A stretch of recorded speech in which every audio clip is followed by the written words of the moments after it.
Assalamualaikum warahmatullahi wabarakatuh. Hai anak-anak, kembali lagi dengan Bapak. Di sini Bapak akan menyampaikan materi kelas 9 Madrasah Sanawiyah Nurul Huda. Rasulullah Shallallahu alaihi wasallam adalah utusan Allah Subhanahu wa taala yang membawa risalah agama Islam untuk disampaikan kepada seluruh umat manusia. Rasulullah membawa visi dan misi yang mengandung nilai-nilai kebaikan agar bisa dijalani dan diterapkan oleh seluruh umat manusia di dalam kehidupan di muka bumi ini. Nilai-nilai kebaikan itu terdapat dalam seluruh aspek kehidupan, baik yang berhubungan dengan ibadah ataupun yang berhubungan dengan muamalah. Nilai-nilai kebaikan yang disampaikan oleh Rasulullah SAW tercermin dalam dua hal yang bisa kita pelajari dan menjadi penuntun keteladanan dalam kehidupan, yaitu yang pertama, pesan-pesan Rasulullah yang berupa perkataan, dan kedua, keteladanan beliau yang berupa sikap, sifat, dan akhlak yang tercermin di dalam setiap perbuatan dan aktivitasnya setiap hari. Dalam satu momen, Rasulullah Shallallahu Alaihi Wasallam berpesan untuk selalu berkata jujur dan tidak berlaku curang dalam waktu yang bersamaan. Kejujuran itu selalu tampak dalam sikap dan keteladanan beliau setiap hari. Itulah bukti bahwa nilai-nilai kebaikan itu tidak cukup hanya diucapkan saja, namun juga harus diterapkan di dalam kehidupan sehari-hari. Di dalam kehidupan, seseorang terkadang dihadapkan pada masalah-masalah yang memaksanya untuk keluar dari ketentuan-ketentuan Allah. Dalam hal-hal tertentu, ia terkadang mengalami peristiwa yang menguji keimanannya dan ketakwaannya, sehingga ia harus senantiasa berhati-hati dan selalu mengingat Allah agar tidak terjerumus ke dalam jurang kemaksiatan kepadanya. Ketakwaan kepada Allah terkadang mengalami peningkatan dan terkadang pula mengalami penurunan. Salah satu contohnya adalah seorang siswa yang sedang menempuh pendidikan misalnya di sekolah. Ketika ia menerima nasihat dari gurunya, mungkin ia sedang dalam keadaan memiliki ketakwaan yang kuat. Ia sedang menyadari bahwa ia harus selalu mematuhi perintah-perintah Allah. Namun, pada waktu itu lain saat ia sedang mengerjakan soal ujian, lalu ada beberapa soal yang tidak ia ketahui jawabannya. Maka pada saat itulah ia merasa kepepet sehingga membuatnya melakukan sebuah kecurangan dengan menyontek. Contoh lain adalah seseorang pedagang. Ketika barang dagangannya laku keras, mungkin ia tidak akan melakukan kecurangan-kecurangan dalam berdagang karena memang barangnya sudah laku dan banyak mendapatkan keuntungan. Namun ia akan diuji ketakwaannya oleh Allah saat barang dagangannya tidak laku. Ia akan berpikir jika tidak melakukan kecurangan, ia tidak akan mendapatkan keuntungan. Yang akhirnya ia pun curang dengan mengurangi timbangan, menjual barang palsu dan lain sebagainya. Nah, tadi contoh yang disampaikan itu merupakan kasus yang acap kali terjadi di dalam kehidupan. Dari kasus itu kita bisa belajar bahwa di dalam kehidupan terkadang Allah menguji seteguh apa kepatuhan dan ketakwaan kita kepada Allah Subhanahu wa taala. Hamba sejati itu adalah hamba yang bisa menjaga iman dan takwanya di mana saja dan kapan saja. Rasulullah Shallallahu Alaihi Wasallam sejatinya telah berpesan, An Abi Darin Jundubin ibni Junadah wa Abi Abdurrahman Mu'ad bin Jabal radhiyallahu anhuma an Rasulullah Shallallahu Alaihi Wasallam qol ittaqillaha haitsuma kunta wa atbi'is sayyi'atal hasanata tanhuha. wa khaliqin nasa bi khulqin hasan. Rawahu Tirmidzi.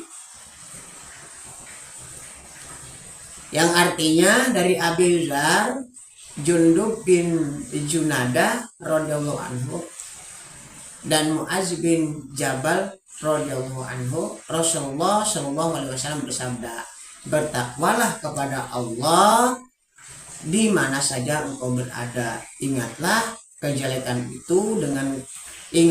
Ikutilah kejelekan itu dengan kebaikan, niscaya kebaikan itu akan menghapusnya.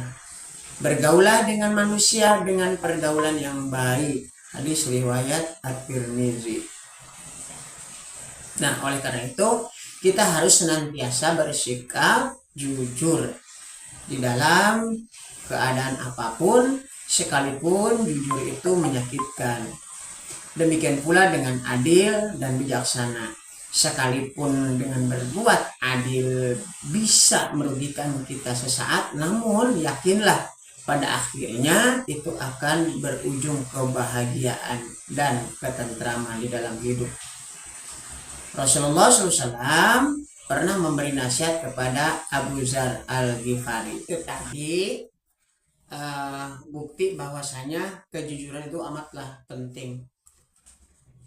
Baik, jujur dalam muamalah adalah merupakan kunci dari keberkahan. Baik, secara bahasa berkah atau barakah memiliki arti an-nama wa ziyadah, yang artinya adalah tumbuh dan bertambah, atau as-sa'adah yaitu kebahagiaan. Para ulama acap kali mengartikan berkah sebagai ziyadatul khair, artinya adalah tambahan kebaikan berupa kebaikan, kebahagiaan, dan ketentraman di dalam kehidupan seiring restu dan ridho dari Allah Subhanahu wa ta'ala. Keberkahan diperoleh karena adanya suatu amal kebaikan yang dikerjakan dan diupayakan oleh seseorang. Keberkahan tidak mungkin didapatkan oleh seseorang yang melakukan perbuatan jelek, ya apalagi sampai menyalahi aturan agama. Di dalam muamalah, keberkahan bisa dihadapkan atau bisa didapatkan jika dilakukan dengan cara-cara yang baik, jujur, tidak curang, dan tidak merugikan orang lain.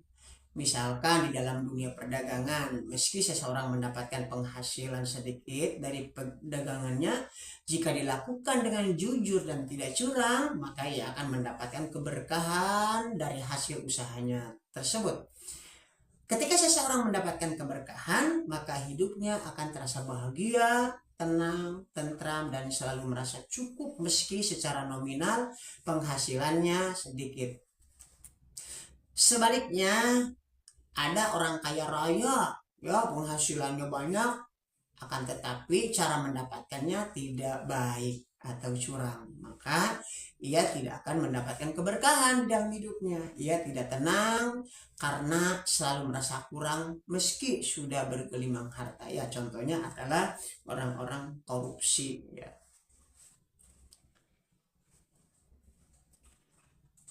Selanjutnya hadis riwayat Al-Baihaqi dari Ibnu Abbas radhiyallahu anhu. An Ibni Abbas radhiyallahu anhu qala Rasulullah sallallahu alaihi wasallam, ya ma'syarun najjar, innakum qad walaitum amron halakat fihil umamusalifatul mikyal wal mizan. Yang artinya dari Ibnu Abbas radhiyallahu anhu berkata, Rasulullah SAW bersabda, wahai para pedagang, sesungguhnya kalian menguasai urusan yang telah mencelakakan umat-umat terdahulu, yaitu takaran dan timbangan. Hadis riwayat Al-Baihaqi. Nah, dari hadis ini merupakan peringatan kepada para pedagang sekaligus mengingat kepada kejadian-kejadian yang acap kali menimpa kaum-kaum terdahulu tatkala mereka melakukan kecurangan di dalam urusan takaran dan timbangan, sehingga mereka menjadi binasa akibat perbuatan curang tersebut.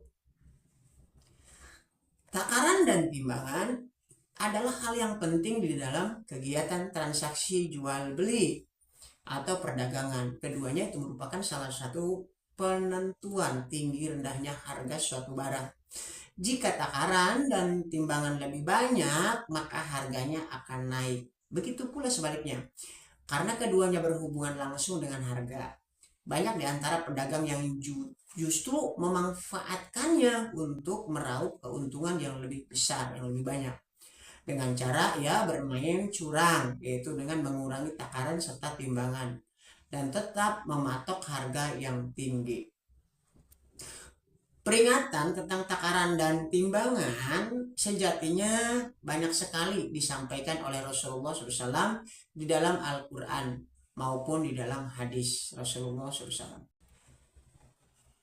Pada era modern saat ini, aksi kecurangan para pedagang sangat beragam. Apalagi saat ini banyak toko online yang menjual berbagai macam barang yang bisa diakses dari rumah tanpa harus ada pertemuan antara penjual dan pedagang. Transaksi seperti ini terkadang membuat pedagang lebih mudah melakukan kecurangan. Misalkan adalah dengan memasang foto yang bagus, namun kenyataannya barangnya tidak sebagus foto yang dipajang.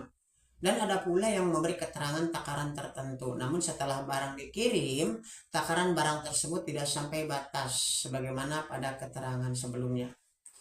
Memang sih motif-motif kecurangan seperti ini dilakukan oleh sebagian pedagang karena sifat tamak dan sifat rakus serta merasa tidak cukup dengan apa yang sudah diperolehnya.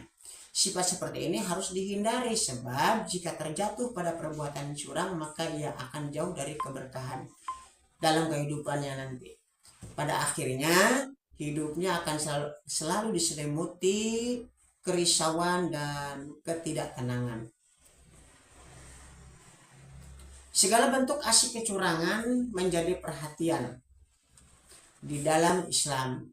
Islam sebagai agama yang mendorong kesejahteraan dalam kehidupan mengecam aksi kecurangan di dalam transaksi apapun karena perbuatan itu dapat menyebabkan kerugian bagi orang lain. Perilaku yang dapat merugikan orang lain akan menghambat laju perkembangan kesejahteraan umat Islam dan masyarakat secara luas.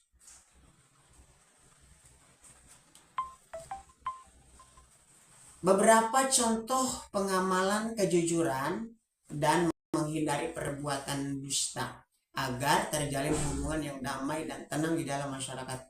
Pertama adalah tidak membuat berita palsu atau berita bohong. Ya, jadi salah satu pengamalan perlu adik-adik tahu sekalian, salah satu pengamalan kejujuran dan menghindari perbuatan dusta, menghindari perbuatan bohong itu agar terjadi hubungan yang damai dan tenang di dalam masyarakat yang harus diterapkan adalah satu, tidak membuat berita bohong atau berita hoax. Yang kedua, tidak menyebarkan berita yang belum jelas kebenarannya. Yang ketiga, menyampaikan informasi sesuai dengan kenyataan tanpa ditambah ataupun dikurangi. Yang keempat, jujur dalam berdagang dengan menginformasikan kondisi barang dagangannya sesuai kenyataan.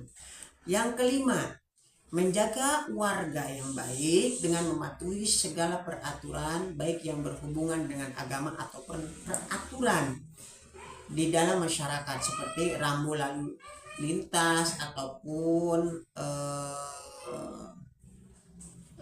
yang lain-lain sebagainya. Yang selanjutnya adalah yang keenam, jika diketahui melanggar sebuah peraturan seperti rambu lalu lintas, maka harus mengakui kesalahan dan tidak mencari-cari alasan pembenarannya. Nah, itulah salah satu contoh pengamalan di dalam kehidupan sehari-hari agar kita hidup dalam ketenangan. Baik, kita simpulkan. Jadi berkah secara bahasa adalah an-nama'a wa ziyadah, bertambah atau as-sa'adah itu kebahagiaan, berkah. Ada juga yang mengatakan ziyadatul khair atau tambah-tambah kebaikan, yakni berupa kebahagiaan atau ketentraman di dalam kehidupan seiring restu dan ridho dari Allah Subhanahu wa taala yang diperoleh dari perbuatan-perbuatan yang baik. Keberkahan dapat diperoleh dari kejujuran di dalam berdagang meski memiliki penghasilan sedikit. Jika dilakukan dengan penuh kejujuran, maka hasil yang sedikit tersebut akan menjadi berkah sehingga bisa memenuhi kebutuhan dan kehidupannya akan terasa tenang dan kehidupannya akan damai. Hadis riwayat Al-Baihaqi dari Ibnu Abbas radhiyallahu anhu berisi yaitu tentang peringatan kepada para pedagang agar selalu jujur di dalam masalah takaran dan timbangan, sebab banyak kaum-kaum terdahulu yang binasa akibat perbuatan curang. Hadis riwayat At-Tirmizi dari Hasan bin Ali radhiyallahu anhu berisi tentang perintah Rasulullah SAW untuk meninggalkan sesuatu yang bisa membuat kita ragu dan risau menuju kepada sesuatu yang bisa memberi ketenangan dan ketentraman di dalam kehidupan. Nah, jujur adalah sesuatu yang bisa mendatangkan ketenangan, sedangkan dusta adalah sesuatu yang bisa mendatangkan keraguan dan kerisauan. Mungkin itu saja yang bisa Bapak sampaikan terkait materi pada bab 3 ini di kelas 3. Mudah-mudahan ada manfaatnya buat kita semuanya. Wallahu muwaffiq ila aqwamit thoriq. Akhirul kalam. Wassalamualaikum warahmatullahi wabarakatuh.